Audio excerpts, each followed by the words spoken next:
Mom yelled at me to get out and never come back, so I left. Weeks later, Dad asked why I'd stopped paying the mortgage. My answer shut them down completely. This is a story about how I, Stephanie Carson, at 32 years old, had been secretly paying my parents' mortgage for 5 years, sacrificing everything, until one Sunday, my mother screamed words that will forever echo in my soul. "You're ungrateful. Get out and never come back." So, I did exactly what she asked. My career in financial consulting had given me the ability to help my family while still maintaining my downtown apartment. I never expected gratitude, but I certainly didn't expect to be thrown out of the very house I was paying for. Before I tell you how everything spectacularly fell apart that Sunday afternoon, let me take you back. I grew up in a modest 3-bedroom house in a middle-class neighborhood, a small suburb outside Boston. My parents, Carol and Michael Carson, tried their best for my younger brother, Ryan, and me, but money was always a tightrope walk. Mom worked as a receptionist. Dad bounced between sales jobs, never quite finding his footing. Despite the constant financial strain, education wasn't just an option, it was my escape route. I threw myself into my studies, partly because I loved learning, but mostly because I knew academic success was my ticket to a more stable future. High school was a blur of advanced placement classes, volunteer work, and part-time jobs. While other kids were hanging out at the mall, I was tutoring for extra cash that mostly went toward household expenses my parents couldn't cover. My hard work paid off big time when I landed a full scholarship to Boston University's School of Business. Those 4 years were transformative. For the first time, I was surrounded by people who shared my ambition. I graduated summa cum laude with a finance degree and snagged an entry-level position at Blackwood Consulting, a prestigious financial firm in downtown Boston. Just as my career was finally taking off, disaster struck at home. The economic downturn hit my father hard. He was laid off from his latest sales position and, at 54, with no specialized skills and an outdated resume, he faced rejection after rejection. Mom's income simply wasn't enough, and they quickly fell behind on mortgage payments. I'll never forget that phone call from my tearful mother 7 years ago. "We're going to lose the house, Stephanie," she sobbed. "The bank sent a final notice today." Without hesitation, I drained my modest savings account to bring their mortgage current. But I knew this was just a Band-Aid. After careful consideration, I approached their bank and made an arrangement they rarely offer. I would take over the mortgage payments directly, but my parents' names would remain on the loan. The bank manager was skeptical, but agreed after seeing my financial statements and credit history. My parents would continue to believe they were making the payments through some supposed bank assistance program. In reality, I was secretly transferring the exact amount to the bank each month. Meanwhile, my career continued its upward trajectory. By 27, I'd been promoted to senior financial consultant at Blackwood. I had a corner office and a salary that allowed me to rent a beautiful 1-bedroom apartment in Back Bay. Still, I kept my childhood bedroom at my parents' house, staying over on weekends and for family dinners. The dynamics in our family had always been challenging.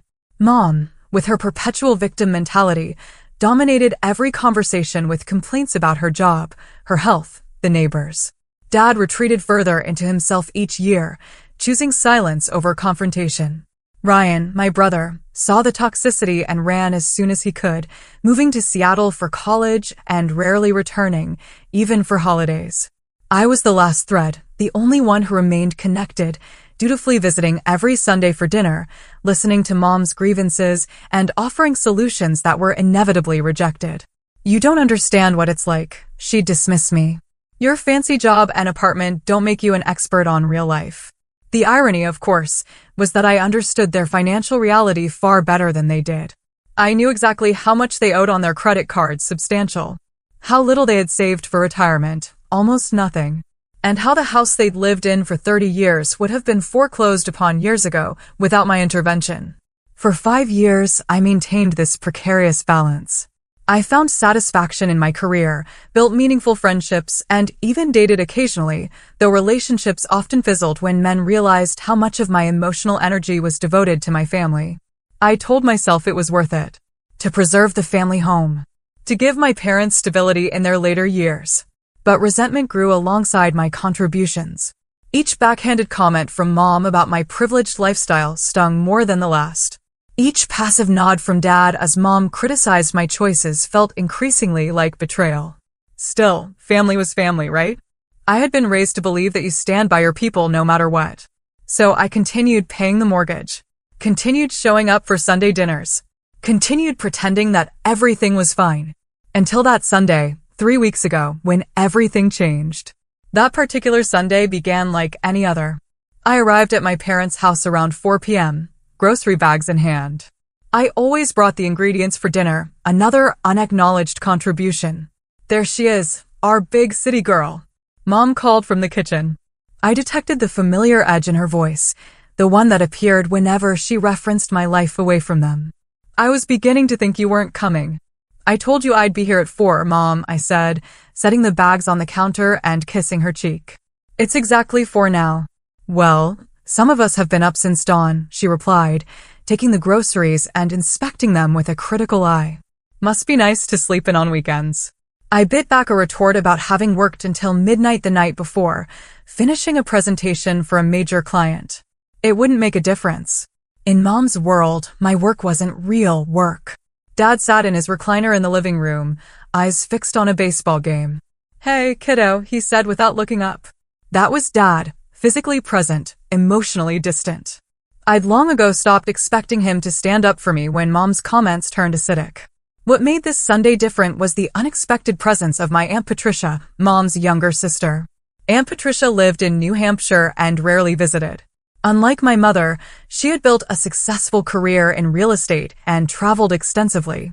Mom resented her sister's success almost as much as she resented mine. Stephanie, look at you. More beautiful every time I see you. Aunt Patricia embraced me warmly. Your mom's been telling me about your fancy job, senior consultant already. Your parents must be bursting with pride. I caught Mom's grimace before she turned back to the stove. Dad remained focused on the television. Thanks, Aunt Patricia. It's good to see you, I said, helping her set the table. As we prepared dinner, Aunt Patricia chatted about her recent trip to Spain, her new condo, her daughter's college graduation. Mom grew increasingly quiet, her movements becoming sharp and agitated. The tension in the room was palpable. By the time we sat down to eat, halfway through the meal, Aunt Patricia innocently brought up the topic that would detonate our family. Carol, she began, I meant to ask, did you ever work things out with your mortgage? I remember you were worried about foreclosure a few years back. I froze, fork suspended midair. What are you talking about? Mom frowned. We had some trouble when Michael lost his job, but the bank worked with us. We're fine now. Aunt Patricia looked confused. Oh, she paused, glancing at me suddenly uncertain. I thought. Stephanie mentioned helping you out with that when we had lunch last year. The silence that followed was deafening. I could feel the blood draining from my face as Mom's eyes narrowed, darting between her sister and me. Stephanie did what? Mom's voice was dangerously quiet. Aunt Patricia, realizing her mistake, backpedaled. I might be misremembering. It was just, no, Mom interrupted, eyes fixed on me now. I want to hear what my daughter has been saying behind our backs. I slowly put down my fork, heart racing. I wasn't saying anything behind your backs, Mom. You just what? She demanded. Been interfering in our financial business? Telling people we can't manage our own affairs. Dad finally looked up from his plate. Carol, maybe we should know Michael. I want to hear this. She turned back to me. Well, I took a deep breath. After 5 years of secrecy, maybe it was time for the truth. When Dad lost his job, you were 3 months behind on the mortgage. The bank was starting foreclosure proceedings. I paid the outstanding balance and arranged to make the monthly payments directly to the bank. The color drained from Mom's face, then returned with a vengeance. You did what? I've been paying your mortgage for the past 5 years, I said quietly. I wanted to help, and I knew you wouldn't accept it if I offered directly. So you went behind our backs? Made us look like charity cases? Mom's voice rose with each question. No one knows except the bank, me, and apparently Aunt Patricia, I said. It wasn't about charity, it was about keeping the family home. The family home? Mom repeated mockingly. You mean the home you think you own now? Is that why you're always offering suggestions about repairs and renovations, because you think this is your house? Carol, Dad interjected. Stephanie was just trying to help. Mom laughed bitterly, a harsh, brittle sound. This isn't help. This is control. This is her thinking she's better than us, that we can't take care of ourselves. That's not true. I protested. I never thought. I know exactly what you thought. Mom cut me off. Poor mom and dad, so incompetent they need their successful daughter to rescue them. Did it make you feel important, Stephanie? Did it give you something to brag about to your fancy friends? The injustice of her accusations burned. For 5 years, I'd quietly paid their mortgage, never mentioning it to anyone except apparently Aunt Patricia during a moment of genuine concern. I'd sacrificed my own financial goals, delayed buying my own home, limited my social life, all to ensure my parents' stability. I wasn't bragging, I said, struggling to keep my voice steady. I was worried about you losing your home. I had the means to help, so I did. Without asking? Without telling us. Mom's voice grew louder. Making decisions about our lives like we're children. I tried to talk to you about your finances before. I reminded her. Every time I brought it up, you shut me down. Said it wasn't my business. It wasn't. It still isn't. Mom stood now, hands planted on the table. We're adults, Stephanie. We don't need our child managing our lives. Dad remained silent, staring at his plate. Aunt Patricia looked like she wanted to disappear. Apparently, you did need help. I said, my own anger finally surfacing. The bank was weeks away from taking this house. Everything you've worked for would have been gone. So that gives you the right to go behind our backs? To lie to us for years? Mom's face contorted with rage. Who do you think you are? I'm your daughter, I said, standing to face her. I'm the one who's been keeping a roof over your head while you criticize my life choices and dismiss my career as some sort of glorified hobby. The words hung in the air between us, years of unspoken resentment finally finding voice. Mom's face transformed from red to purple, her hands trembling as she pointed at me across the dinner table. You're ungrateful. Get out and never come back. The room fell silent. Even the background noise of the baseball game seemed to fade away. I stood frozen, the words hitting me like physical blows. Despite the tension that had always existed between us, despite the criticism and passive aggression, she had never explicitly kicked me out before. Carol, Dad began weakly, but Mom wasn't finished. All these years we've supported you, encouraged you, given you everything. And this is how you repay us? By going behind our backs? By making us look like charity cases? Her voice rose with each accusation. You think your business degree and downtown apartment make you better than us? You think that gives you the right to control our lives? I wasn't trying to control anything, I said, my voice barely above a whisper. I was trying to help. Mom laughed a harsh, brittle sound. No, Stephanie, this wasn't help. This was you playing savior. This was you needing to feel superior. That's not fair. I protested, tears welling in my eyes. Fair? You want to talk about fair? Mom's voice grew even louder. Is it fair that you've been lying to us for years? Is it fair that you've been discussing our private business with Patricia? She gestured wildly toward my aunt, who seemed to shrink in her chair. I didn't mean Patricia started, but Mom cut her off with a raised hand. And you, she turned back to me, with your perfect little life and your perfect little career, never married, barely dating, spending your weekends with your parents because you have nothing better to do. Using our financial problems to make yourself feel important. Each word was a dagger, precisely aimed at my deepest insecurities. I looked to Dad, silently pleading for intervention, but he remained quiet, eyes fixed on his plate. His silence felt like a betrayal, worse than Mom's words. I think you should leave, Mom said, her voice suddenly cold and controlled. And don't bother coming back next Sunday or any Sunday. Since you seem to think this is your house, let me make it clear, it's not. It's our home, and you're no longer welcome in it. The finality in her tone made my stomach drop. I stood there, tears now flowing freely down my cheeks, unable to form a response. Carol, that's enough, Dad finally said. But it was too little, too late.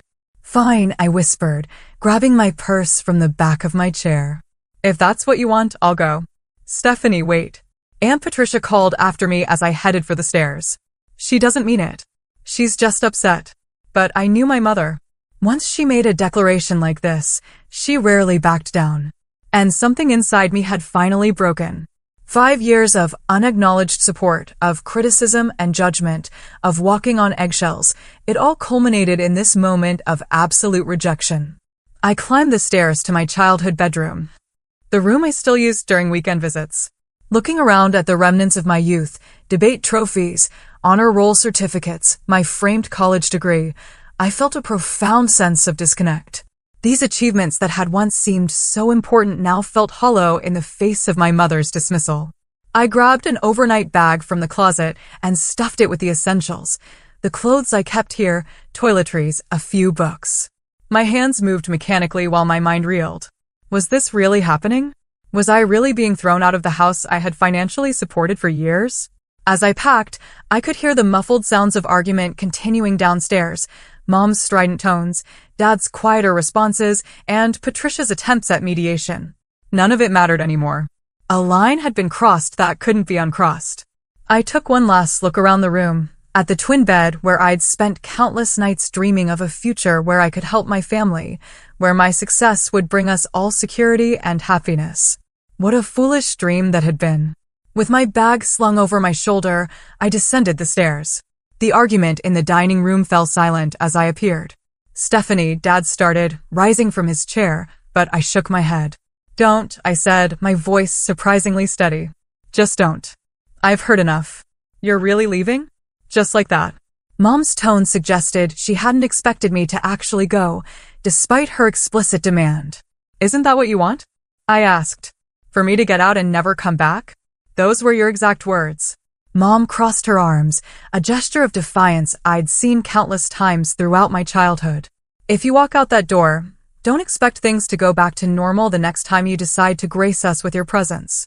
I looked at her, really looked at her, perhaps for the first time, seeing her not as my mother, but as a person, flawed, insecure, and ultimately unable to accept help without perceiving it as criticism.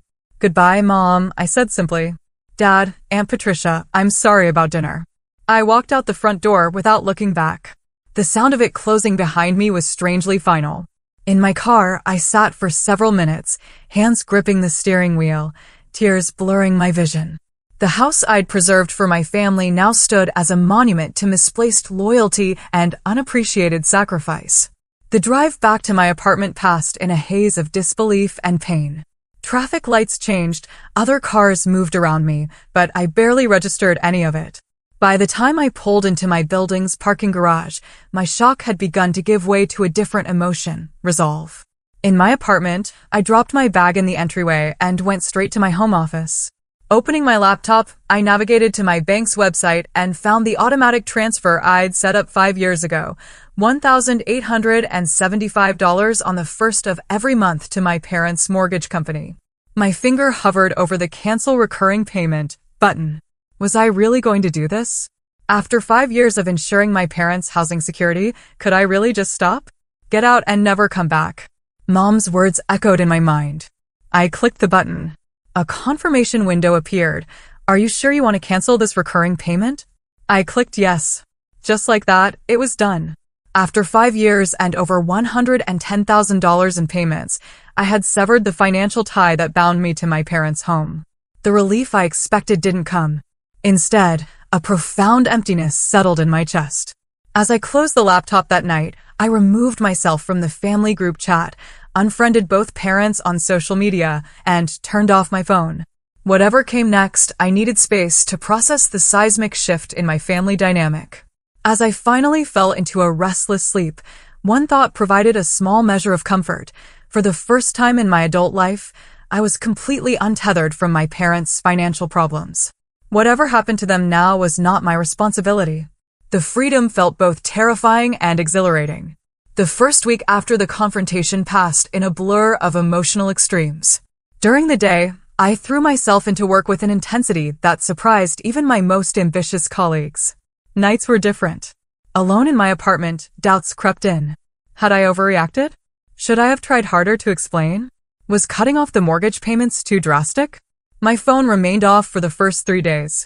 When I finally powered it back on, there were no messages from either parent. The silence hurt more than I expected.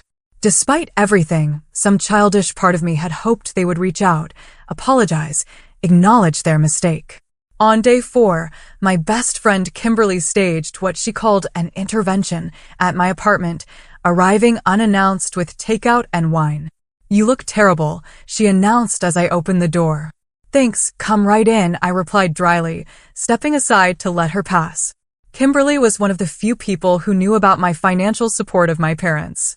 She'd been advising me to stop for years, calling it a toxic arrangement that enabled my mother's emotional manipulation. So you finally did it, she said, unpacking containers of Thai food on my kitchen counter. You finally stood up to Carol the Terrible. Despite everything, I felt a flare of defensiveness. Don't call her that. Kimberly raised an eyebrow. The woman kicks you out of the house you've been paying for and you're still defending her? She's still my mother, I said quietly. And that's exactly the problem. Kimberly handed me a glass of wine. Your mother knows exactly how to push your buttons because she installed them. You need perspective, Steph. What would you tell a client who was in your situation? She had a point. As a financial consultant, I'd advised numerous clients to disentangle their finances from family members who took advantage. Why had I been unable to follow my own professional advice? That night, after Kimberly left, I did something I'd been avoiding. I called my brother, Ryan, in Seattle. About time, he said when I told him what had happened. I've been telling you for years that they're emotional vampires, especially Mom. They're not that bad, I said automatically. Stephanie, she threw you out of the house you've been paying for because you had the audacity to help them. In what universe is that not that bad?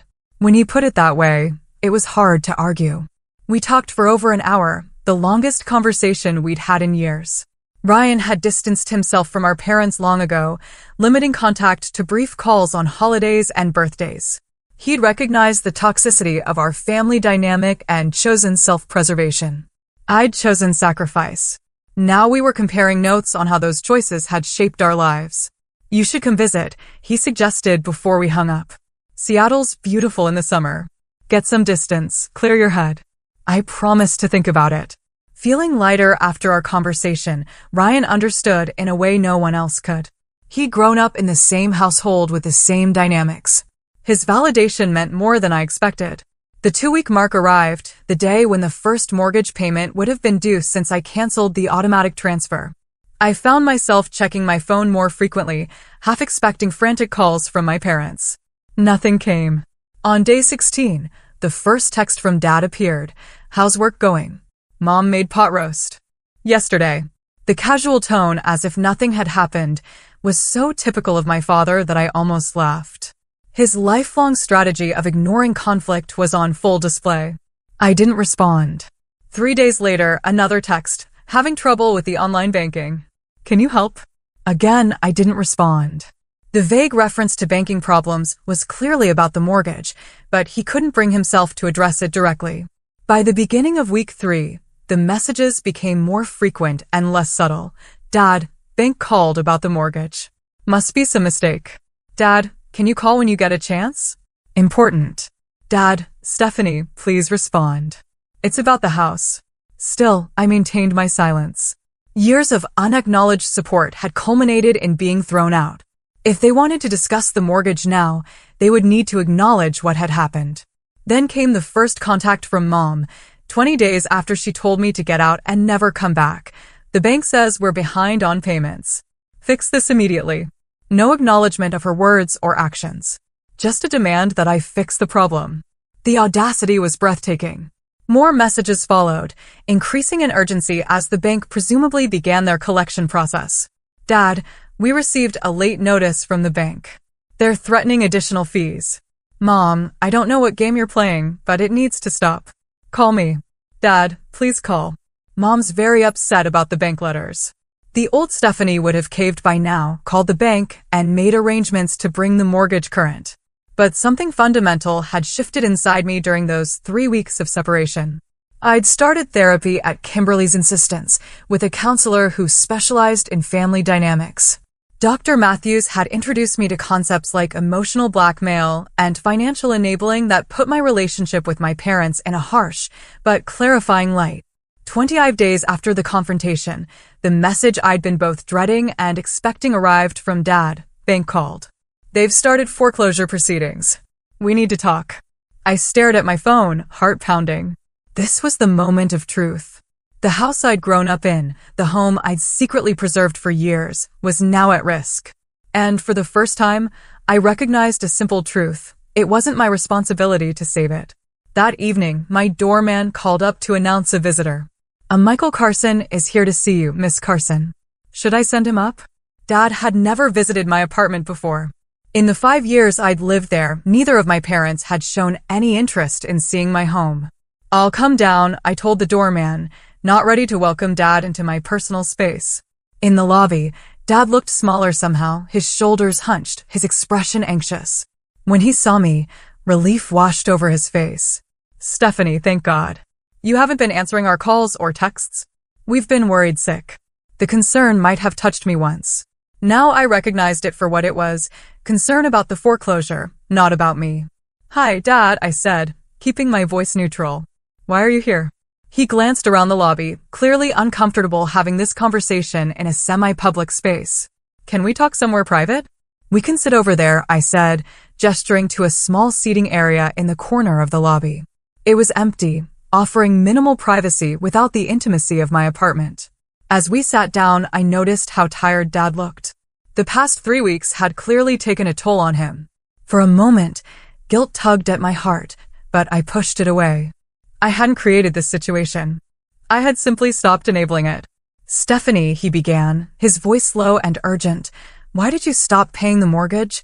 The directness of Dad's question caught me off guard. After years of avoiding difficult conversations, years of dancing around the truth, he had finally asked something straightforward. It was almost refreshing. "Why do you think, Dad?" I asked, maintaining eye contact. He shifted uncomfortably in his seat. "Is this about what your mother said? You know how she gets." "She didn't mean it." "Which part didn't she mean?" I asked. "The part where she called me ungrateful? Or the part where she told me to get out and never come back?" Dad winced. "She was upset. You know how she is when she feels attacked." "I wasn't attacking her," I said, keeping my voice calm and measured despite the emotions churning inside me. "I was explaining that I've been paying your mortgage for 5 years. That's not an attack, it's a fact. But stopping the payments without warning." He trailed off, running a hand through his thinning hair. "The bank says they're starting foreclosure proceedings. We can't afford the payments on our own, Stephanie, you know that." And there it was. The admission I'd been waiting for. They had known all along that they couldn't afford their house. They had been relying on my secret support, even while criticizing my life choices and dismissing my achievements. "I'm aware," I said. "I've been aware for 5 years. That's why I started making the payments in the first place." "Then why stop now?" There was genuine confusion in his voice, as if he couldn't comprehend why his daughter would suddenly refuse to continue supporting them. "Mom told me to get out and never come back," I said simply. "I'm respecting her wishes." "She didn't mean, yes, she did," I interrupted, suddenly tired of excuses. In that moment, she absolutely meant it. And not once in the 3 weeks since has she called to apologize or even acknowledge what happened. Not once has she thanked me for the 5 years of support I've provided. Instead, she sent a text demanding that I fix the mortgage problem, as if it's my responsibility to maintain a house I'm no longer welcome in. Dad fell silent, his eyes dropping to his hands. For the first time, I wondered if he was actually hearing me. "Dad, do you realize what you're asking? You want me to continue paying for a house that I've been explicitly told I'm not welcome in. How does that make sense?" "She was just angry," he mumbled, but the defense sounded weak, even to him. "And I'm hurt," I countered. "I've spent years supporting you both, emotionally and financially. I've endured Mom's criticism, her backhanded comments about my career and life choices.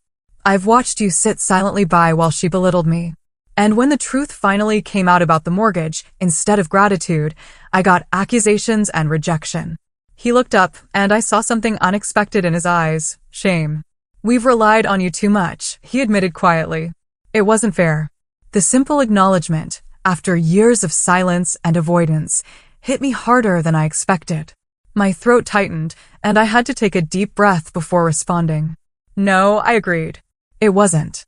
It wasn't fair to expect me to subsidize your lifestyle while treating me like I was somehow less worthy of respect because of my success.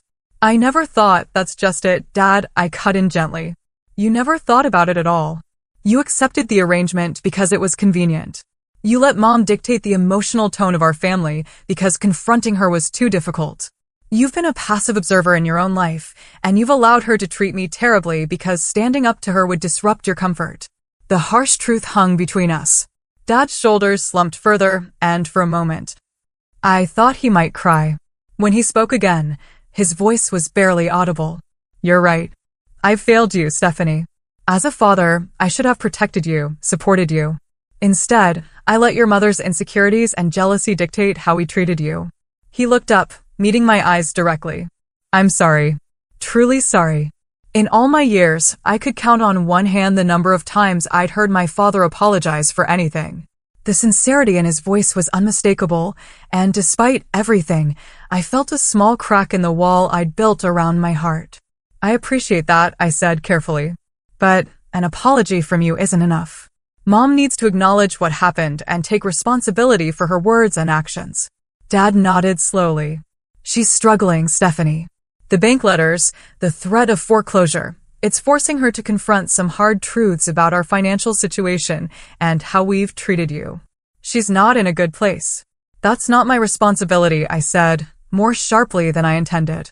Softening my tone, I added, I can't keep setting myself on fire to keep you both warm. It's destroying me. I understand, Dad said, and for once, I believed he actually did. What do you need from us?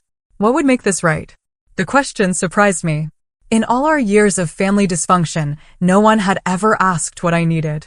I took a moment to consider my answer carefully. I need Mom to apologize. Genuinely apologize, not just because she wants the mortgage payments to resume. I need acknowledgement of the support I've provided and the way I've been treated. And most importantly, I need to establish clear boundaries moving forward. Our relationship can't continue as it has been. Dad nodded thoughtfully. Would you be willing to come to the house for a conversation? All three of us, talking openly and honestly. The prospect of returning to the house where I'd been rejected was daunting, but I recognized the necessity of facing this situation directly. Under certain conditions, I said. It needs to be a calm, respectful discussion. At the first sign of Mom becoming defensive or attacking, I'm leaving. And I want it clear that I'm not committing to resuming the mortgage payments. That will depend entirely on how the conversation goes. That's fair, Dad agreed, a hint of relief in his voice. When would you be willing to meet? We settled on the following Sunday, exactly 4 weeks after the confrontation that had shattered our family dynamic. As Dad rose to leave, he hesitated, then stepped forward and embraced me awkwardly. It was the first time he had initiated physical affection in years. I'm proud of you, Stephanie, he whispered. I should have told you that a long time ago. After he left, I remained in the lobby seating area, processing what had just happened. The conversation had gone nothing like I expected. Instead of manipulation and guilt-tripping, Dad had actually listened. He had acknowledged his role in our dysfunctional family system. It wasn't everything, but it was a start. Back in my apartment, I called my therapist for an emergency session to prepare for the upcoming family meeting. Dr. Matthews helped me develop strategies for maintaining boundaries, recognizing manipulation tactics, and expressing my needs clearly without being derailed by emotional responses. Remember, she advised as our session ended, you're not responsible for their reactions or emotions. You can only control your own behavior. Stay grounded in your truth. I spent the days leading up to Sunday's meeting alternating between determination and anxiety. Kimberly offered to be on call during the meeting, ready to provide an escape or support if needed. Ryan called daily from Seattle, coaching me through potential scenarios and reminding me that I had the right to walk away if things turned toxic. When Sunday arrived, I drove to my parents' house with a strange sense of detachment. This building that had once been home now felt foreign, a site of pain rather than comfort. As I parked in the driveway, I took several deep breaths, centering myself in the way Dr. Matthews had taught me. You've got this, I whispered to myself as I approached the front door. Whatever happens, you're going to be okay. I rang the doorbell rather than using my key, a small act that symbolized my new status as a visitor rather than a member of the household. Dad opened the door immediately, as if he'd been waiting nearby. Stephanie, he said with evident relief. Your mother's in the living room. I stepped inside, bracing myself for whatever came next. The familiar scent of the house, a mixture of Mom's floral perfume and the lemon polish Dad used on the furniture, brought a wave of nostalgia that I quickly suppressed. This wasn't about the past, it was about defining the future. Mom sat rigidly on the couch, her face a careful mask. Dad took a seat beside her, leaving me the armchair across from them. The coffee table between us felt like a demilitarized zone. "Thank you for coming," Dad began, clearly having rehearsed this opening. "We appreciate you being willing to talk." I nodded but didn't speak, waiting to see how Mom would respond. For several uncomfortable seconds, silence filled the room. Finally, she cleared her throat. "The bank called again yesterday," she said. "They're moving forward with foreclosure proceedings." Not an apology. Not an acknowledgement. Just another statement about the mortgage. I felt disappointment settle in my stomach. "Is that all you have to say to me?" I asked quietly.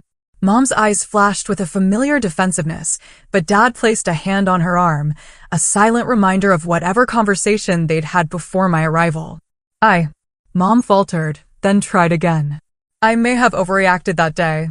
"May have?" I echoed. Dad gave her an encouraging nod. "I did overreact," she amended, the words clearly difficult for her. "I shouldn't have told you to leave. It was a start, however small." "Why did you?" I asked, maintaining eye contact. Mom shifted uncomfortably. I was embarrassed. Humiliated. Finding out that you'd been paying our mortgage for years, that we couldn't manage on our own, and in front of Patricia, of all people. The mention of Aunt Patricia's name revealed more than Mom probably intended. This wasn't just about the mortgage, it was about appearance, about pride, about her ongoing competition with her more successful sister. "So your pride was more important than acknowledging the help I've provided for 5 years?" I kept my tone neutral, not accusatory. "It wasn't like that." Mom protested, but Dad interjected. "Yes, it was, Carol. That's exactly what it was like." His firm tone surprised both Mom and me. Our pride, our unwillingness to admit we needed help, led us to take advantage of Stephanie's generosity while never properly acknowledging or thanking her. Mom's lips thinned into a line, but she didn't contradict him. Progress of a sort. I decided it was time to lay everything on the table. Reaching into my bag, I withdrew a folder containing printouts of every mortgage payment I'd made over the past 5 years. I placed it on the coffee table and slid it toward them. "This is what I've contributed," I said simply. $112,500 over 5 years. Every payment made on time, without fanfare or acknowledgement. All while enduring criticism about my career, my lifestyle, and my choices. Mom stared at the folder but didn't open it. Dad reached for it with trembling hands, flipping through the pages with growing dismay. "I had no idea it was this much," he murmured. "That's because neither of you ever asked," I pointed out. "You accepted the help without question, without gratitude, and ultimately with resentment rather than appreciation." Mom's eyes remained fixed on the folder, her expression unreadable. When she finally spoke, her voice was barely audible. "I don't know what to say. Thank you would be a start," I suggested, followed by a genuine apology for the things you said when you threw me out of this house. She flinched at my directness, but finally raised her eyes to meet mine. "Thank you," she said, the words sounding strange coming from her. "And I'm sorry for what I said. I didn't mean it. It wasn't perfect." There was still a defensive quality to her tone, but it was more than I'd ever received from her before. I nodded my acknowledgement, waiting to see if she would elaborate. "I was jealous," she admitted after another long pause, surprising me with her candor. "Watching you succeed, build your career, afford things we never could, it made me feel like a failure. Like everything your father and I worked for wasn't good enough." "I never thought that," I said softly. "I know that was my issue, not yours." Mom's hands twisted in her lap. "And then finding out you'd been paying the mortgage, it felt like charity, like pity. It was easier to be angry than grateful." The raw honesty of her words struck me. This was the most genuine conversation we'd ever had about our relationship. "Where do we go from here?" Dad asked, looking between Mom and me. I took a deep breath. This was the moment to establish the new terms of our relationship, to set the boundaries I'd needed for years. "First, we need to be clear about the house," I said. "I'm not resuming the mortgage payments." Mom's face fell, but she nodded stiffly. "Instead," I continued, "I'm willing to help you develop a plan for financial independence. That might mean downsizing to a home you can actually afford, creating a realistic budget, or exploring other options for your retirement years. But whatever happens, it needs to be sustainable without my ongoing financial support." Dad nodded thoughtfully. "That's more than fair." "Second, our relationship needs to change," I said firmly. No more criticism of my career or lifestyle. No more passive-aggressive comments. No more expectations that I'll drop everything when you need something. I'm your daughter, not your personal bank or emotional punching bag. Mom flinched at my words, but didn't argue. And finally, I concluded I need time and space to heal. This breach of trust, being thrown out of the family home, it's going to take time for me to process and move past it. I'm not cutting you off, but I am establishing boundaries. Sunday dinners will be occasional, not weekly. Phone calls will be when I have the emotional energy, not on demand. And any further financial support will be discussed openly and acknowledged appropriately. A heavy silence fell as my parents absorbed these conditions. Part of me expected resistance, particularly from Mom. Instead, she surprised me again. "You've become quite the strong woman," she said, a strange note of wonder in her voice. "I don't know that I would have had the courage to do what you're doing." Coming from my mother, this was as close to approval as I'd ever received. "We'll respect your boundaries," Dad promised. "And we'll work with you on the financial plan." It's past time we took responsibility for our own situation. As I drove away from the house an hour later, having discussed initial steps for their financial planning, I felt lighter than I had in years. The road ahead wouldn't be easy. Decades of dysfunctional patterns couldn't be erased in a single conversation. But for the first time, I saw the possibility of a healthier relationship with my parents. And more importantly, I had finally found my voice and the courage to use it. The weeks following our family meeting marked the beginning of a tentative new chapter in our relationship. True to my word, I helped my parents explore their financial options without resuming the mortgage payments. The process was revealing and occasionally painful for all of us. "What do you mean we need to sell the house?" Mom asked during our first financial planning session at their kitchen table. "This is our home. We've lived here for 30 years. The numbers don't lie," I explained gently, pointing to the spreadsheet I'd created. "Your combined income simply isn't enough to cover the mortgage, property taxes, and maintenance costs, let alone your other expenses and saving for retirement." Dad, to his credit, had been studying the figures intently. "She's right, Carol. We're underwater here. We have been for years." Mom's lips pressed into a thin line, but she didn't argue further. The bank's foreclosure notices, arriving with increasing frequency, provided a sobering reality check that even she couldn't ignore. I helped them research smaller homes and condos in more affordable neighborhoods. Initially, Mom resisted every option I presented. Too small. Bad school district. Despite the fact that no children lived in their home. "I don't like the kitchen layout." Dad, surprisingly, became the voice of reason. "Carol, we need to be realistic. We can't afford to be picky." His newfound assertiveness surprised both Mom and me. It was as if our confrontation had awakened something in him, a willingness to engage rather than retreat, to face problems head-on rather than avoiding them. 3 weeks into our house hunting, we found a 2-bedroom condo in a pleasant community about 20 minutes from their current neighborhood. The price was within their budget, especially after selling their current home, and the reduced space meant lower utility bills and maintenance costs. "I could see us here," Dad said as we toured the unit. "It's bright, modern, and the association takes care of the exterior maintenance." Mom wandered through the rooms, her expression unreadable. Finally, she stopped in the living room, looking out through sliding glass doors to a small patio. "It's not our house," she said quietly. "No," I agreed. "It's not. But it could be your home. One that you can actually afford on your own." She turned to me, and I was startled to see tears in her eyes. "I'm sorry, Stephanie. For everything. For taking your help for granted. For not appreciating what you were doing for us. For the things I said." The apology, unexpected and seemingly sincere, caught me off guard. Mom had never been one to admit fault or express remorse. I approached her cautiously and, after a moment's hesitation, took her hand. "Thank you for saying that," I said. "It means a lot." She nodded quickly, wiping away her tears. "This place will do," she announced, her practical tone returning. "If your father likes it, we'll make an offer." That evening, we sat together at their kitchen table, soon to be their former kitchen table, and I helped them compose an offer letter for the condo. As we worked, I noticed a new dynamic emerging between my parents. Dad was more vocal, offering opinions and making decisions rather than deferring to Mom as he had for decades. Mom, surprisingly, was listening to him, actually considering his input rather than dismissively overruling him. You two seem different, I observed as we finished th.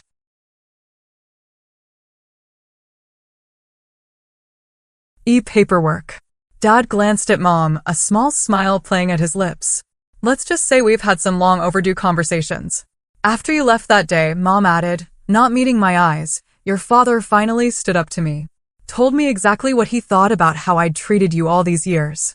It wasn't pretty, Dad admitted, but it was necessary. The revelation that Dad had defended me, had actually confronted Mom about her behavior, was both shocking and deeply moving. All those years of silence, of passive acceptance, perhaps he had been paying more attention than I'd realized. Their offer on the condo was accepted, and we entered the whirlwind process of preparing their house for sale. Decades of accumulated possessions had to be sorted, sold, donated, or discarded.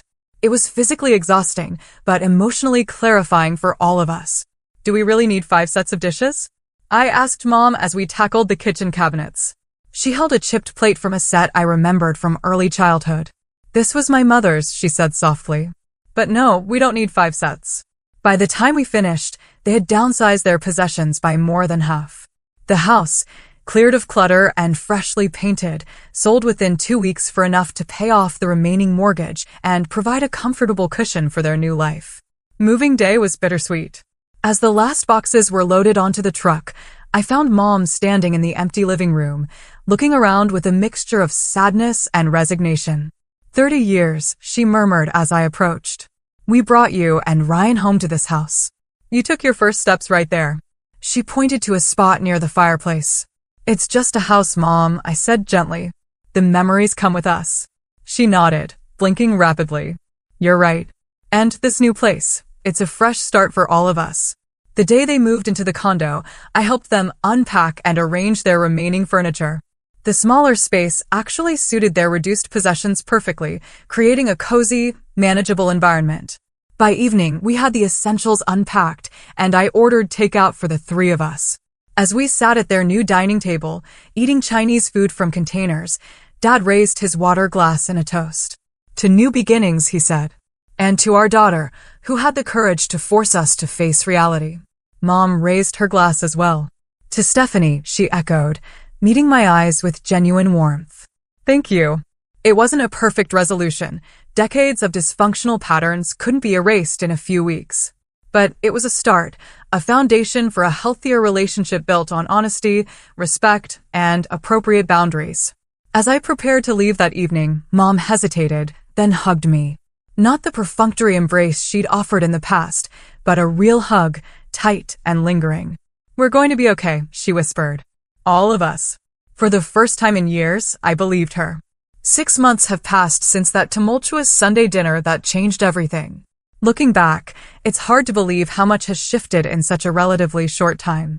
The journey hasn't been easy or linear, but the transformation in my relationship with my parents has been profound. Mom and Dad have settled into their condo, creating a comfortable home that genuinely reflects their current life stage. The financial plan we developed together has given them stability and independence. For the first time in years, they live within their means, no longer relying on my secret support to maintain an unsustainable lifestyle. Dad has taken charge of their finances, meticulously tracking expenses and planning for their retirement. He's found purpose in this role, often calling me to proudly report how they've stayed under budget for the month or managed to add to their modest savings. The passive man who once avoided conflict at all costs has been replaced by someone who actively engages with life's challenges. Mom's transformation has been more nuanced, but equally significant. She still struggles with expressing gratitude or admitting fault, but she's making visible efforts to change patterns established over a lifetime. The criticism and backhanded comments that once characterized our interactions have largely disappeared. In their place is a tentative appreciation for who I am, not who she wishes I would be. Last month, she surprised me by asking thoughtful questions about my latest project at work, actually listening to my responses without dismissive comments about my fancy job. It was a small moment, but it represented enormous progress. Our relationship has found a new rhythm. We speak on the phone once a week, rather than my previous daily calls fielding complaints and crises. Sunday dinners happen monthly instead of weekly, and I leave these gatherings feeling energized rather than drained. Most importantly, I no longer measure my worth as a daughter by the sacrifices I make or the financial support I provide. My relationship with Ryan has deepened as well. I took his advice and visited Seattle for a week in the summer. Away from the familiar pressures of Boston, we reconnected as adults, sharing our parallel journeys of establishing boundaries with our parents. He's even made plans to visit our parents' new condo next month, his first trip home in nearly 3 years. They seem different from your descriptions, he admitted during our last phone call. Less toxic. Maybe even normal. I laughed at that. I wouldn't go that far, I said, but they're trying. And that counts for something. Professionally,